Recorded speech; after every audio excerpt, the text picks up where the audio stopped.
सोचिए, एक ऐसा आदमी जिसके पास इतनी पावर थी कि अमेरिका के प्रेसिडेंट्स भी उनसे डरते थे।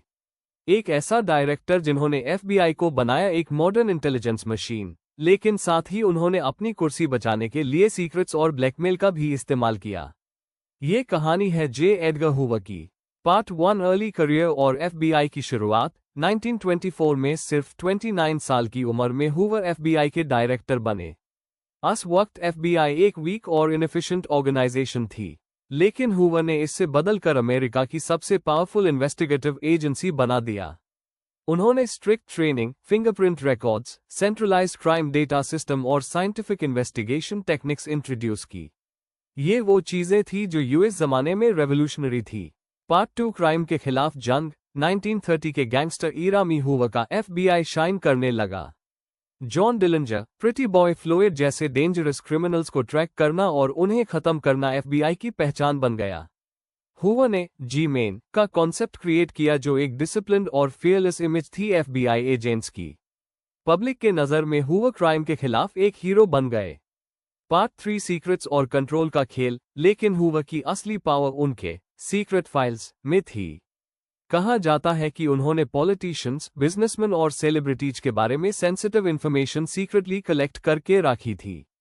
इस वजह से अमेरिका के प्रेसिडेंट्स भी उनके खिलाफ ओपनली एक्शन लेने से डरते थे। वो एफबीआई डायरेक्टर बने रहे लगातार 48 साल तक। ये किसी भी यूएस ऑफिशियल के लिए रिकॉर्ड है। पार्ट 4, कंट्रोवर्सीज और कोइंटेलप्रो। हूवर के मेथड्स कंट्रोवर्शियल भी थे। उन्होंने कोइंटेलप्रो नाम का प्रोग्राम चलाया जिसमें सिविल राइट्स लीडर्स, एक्टिविस्ट्स और even Martin Luther king junior तक को टारगेट किया गया। उन्हें लगता था कि ये लोग अमेरिका के लिए थ्रेट है, लेकिन मेथड्स अनएथिकल और इलीगल थे। ये वही जगह है जहां उनकी हीरो वाली इमेज पर सवाल उठने लगे। पार्ट 5, हूवर की लेगेसी। द 2 मई 1972 को हूवर की डेथ हुई और तभी उनके खिलाफ एक के बाद एक सीक्रेट्स खुलने लगे। कुछ लोग कहते हैं हूवर बिना उनके एफबीआई शायद कभी इतनी पावरफुल ना होती, और कुछ लोग कहते हैं कि वो डेमोक्रेसी के लिए एक थ्रेट था, जिन्होंने पावर का गलत इस्तेमाल किया।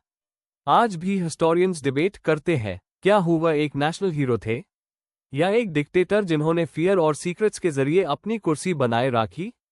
ये थी जे एडगर हूवर की कहानी, एक ऐसे आदमी की जिसके बिना एफबीआई की कहानी अधूरी है, लेकिन उनकी लेगेसी हमेशा एक मिस्ट्री बनी रहेगी। आपको क्या लगता है, हूवर हीरो द या विलन? कमेंट करके बताएं।